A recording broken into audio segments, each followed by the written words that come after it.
Hi guys, Babe Mitchie here. Before we get into some really crazy, weird stuff and other videos that I'm not necessarily proud of that Jesse keeps talking me into, and I don't think people want to watch, I want to talk about something serious. I like to switch things up. There might be some nonsense here, there might be some weird sci-fi here, but at the moment I want to talk about a serious topic. And that topic is panic attacks. And it's just kind of funny because when I bring that up in psychology, there's a lot of things that they have to give names to. They're always like calling, oh well, we'll call this that, and we'll call this that, and we'll diagnose it and call it that. Well, I disagree with a lot of these things. Okay, we put all these labels on things, and I think that a lot of times it's misleading, and it's assuming that you can just label everything and make it all a science project, and that's not how the human mind is. It's not this giant science project, okay? I'm not disagreeing with everything, okay? Okay, I'm not. What I'm saying is, sometimes we create a label for something because we have to, but it doesn't necessarily mean that that's what it really is, okay? Panic attacks, they're legit, okay? That I agree with. A panic attack, it's a panic attack. I'm not the panic attack expert by any means either, but I wanted to bring it up because it's a horrific and horrible thing that can haunt you, and you might not even know what it is, okay? Especially if you're a younger person, you might have had, I know for instance I did, when I was younger, I had a couple panic attacks as a young child and didn't know what it was. Basically what the rundown is, usually something triggers a panic attack, and your heart races, adrenaline races. Basically, your body's fight or flight response activates, and you get this just extreme rush, and your whole body just panics. I mean, it's bum bum bum bum bum bum bum bum bum bum bum. And now as a grown man, so to say, I'll usually start yelling the F word because you get stuck in your mind. I do, anyways, what causes me to have a panic attack, and what I typically will have a panic attack over. I get stuck in a loop, okay? And in that loop, the thing scares me, and I can't escape it. And then you're fight or flight, you want to run away, you want to escape it, but see, like, in the wild, if we were Neanderthals or whatever, with like stone tools and sticks and twigs and stuff, if there's like a tiger or something coming after you, and that kicks in, this was very helpful, you know what I'm saying? Because when you get this, oh my god, panic and rush, right? Well, you're going to get faster, you're going to get, quicker, which are the same thing, but, you're actually going to be able to pull off things that you wouldn't be able to pull off when you were just like, calm and reposed, you know what I mean? So there was a reason for this to exist. And, hey, maybe there still is today, but I live in a society where, I'm not at fear for my life. I go out and I go to my car and I go drive somewhere and, everything's chill. You know what I mean? Like, we're not all out to kill each other out here. But what I'm trying to say is, again, this had a place. It had a reason to exist in our minds and in our bodies. But now, panic attacks can actually be very, very detrimental. I feel like our intelligence level has risen, and then the things that scare us are things that you can't run away from. And I'm going to bring up mine. You might have your own thing. Everybody has their own thing. Like you can get a panic attack from nothing. I mean, you can. Sometimes anxiousness leads to a panic attack, and it just happens. And you don't know why it's happening. My problem is, my life is not what I want it to be.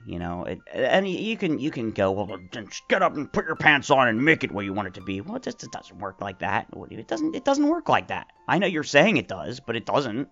Oh, so you're saying I can be, like the number 1 or 5 top actors in the world now? All I had to do was put my pants on and go get jobs? Oh, well, that's amazing. I didn't know it was that easy.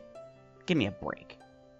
Even people who are out there doing that work are desperate for their next job and blowing all their money and stupid crap like that. So, no. It doesn't work like that. Life in the economy and getting recognized and getting, sometimes it's just luck, guys. So I'll be at work, doing my job, and I don't hate my job or anything like that. I make chocolate. I do production work. I'm a factory worker, at heart. Not that I love it, just that I like the fact that I can just kind of zone out and do that thing and be good at that thing. Be damn good at that thing, you know what I'm saying?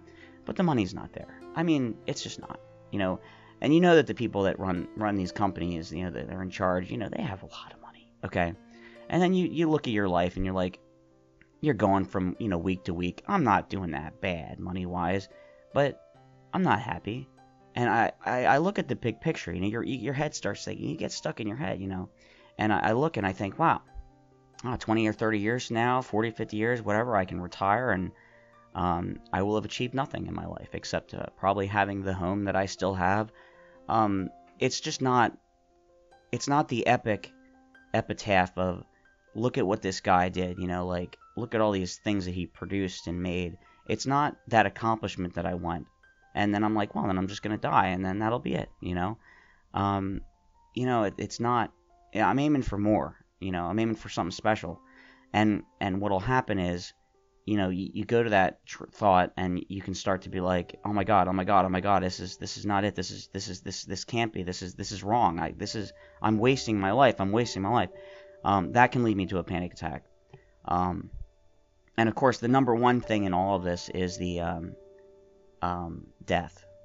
And I think that's sometimes the most ridiculous reason, but the most valid reason at the same time, because we are all going to die.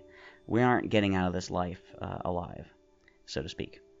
And really, there are very few people out there that have any absolute certainty in their own minds about what happens when you die. When you think about death, when you get afraid about death, your fight or flight, panic attack responses, you're just shooting right for that. You're steering your mind right into that point, and it's terrible. It's gonna be bad, and I usually start saying the F word. It's like F, and just pacing around and just, oh my god, your head is screaming on the inside. You're just shouting and screaming, and it's scary. Panic attacks they're not fun. They're not fun. And in my mind, the only way you can stop these things from happening, at least the only way you could try to stop panic attacks from happening, would be to fix what's making it happen in the first place. Okay, analyze that. Go into that. I know sometimes they just happen, but if you're afraid of death, for instance, which most of us are, you need to figure it out, analyze it. Obviously, if you had the answer, the absolute answer, to your own satisfaction, you could eliminate the fear, because I'm not afraid of dying. Okay, seriously, I'm not afraid of dying. I'm afraid that my consciousness, everything that I am, will cease to exist. That is, it's simply unacceptable to me. It's just not acceptable. You see what I'm saying? With an attitude like that, you're going to have a panic attack. You know what I'm saying? So, it's horrible. But you need to look at what it is that causes it, and see if you can find an answer. Hey, a fear of death, maybe religion can be your foundation, your root. I don't know that, what word I'm talking about. Your solid thing that you hold on to. The words aren't coming to me, but you get what I'm trying to say. Religion for me is not the answer. Absolutely is not the answer. Because it's not scientifically accurate. If it was, then yeah, it would be. Unfortunately, I haven't found any religion that is scientifically accurate. Meaning that there's absolute proof scientifically. And you might say, oh, there's no way you could find that. Well, you have a bit of a point, but there are other avenues. Like, to close your mind to everything, I think is wrong. Because you have spiritual mediums. Okay, now we're going into the side of things. However, regardless of the fact that there are a lot of people that are doing mediumship and spiritual things like that for money and stuff like that. And, well, they typically all do.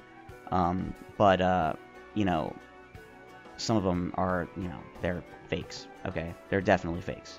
But that doesn't mean that they're all fakes. And I don't think scientifically we've gone to the level of testing mediums the way we should and efficiently, like closed double-blind studies, this and that. There's a book by I think it was Gary Schwartz called The Afterlife Experiments. Might be saying the wrong name. There are some issues with it, the validity of some of it, and that always comes into play when you talk about the afterlife and trying to test mediums. But if, let's just say theoretically, the readings that they did were true, at the very, very least, they were so accurate that it showed that the medium is getting information, okay? Whether it's not, I mean, beyond what could be a cold reading. They would have had to have actually been told the information ahead of time. Now, let's just say that scientifically that wasn't possible, that they got the information ahead of time. Then there's only really two conclusions, okay? One is they're reading the person's mind, you know, and the other is that they're actually contacting something. The consciousness of the person that died. You know, if you're religious, it could be a demon, and the demon is sending them the information. You know, that's what Jehovah's Witnesses would say. They would tell you right off the bat. Jehovah's Witnesses would be like, oh, it's demons, and the demons are sending that information. You know, that's crazy. I mean, if that's true, that still proves that demons exist. And you know what? That's great. You know what I'm saying? You know, if there's anything spiritually insane that exists, truly exists in this world, then that leaves the door open for your consciousness going somewhere and not ceasing forever and ever.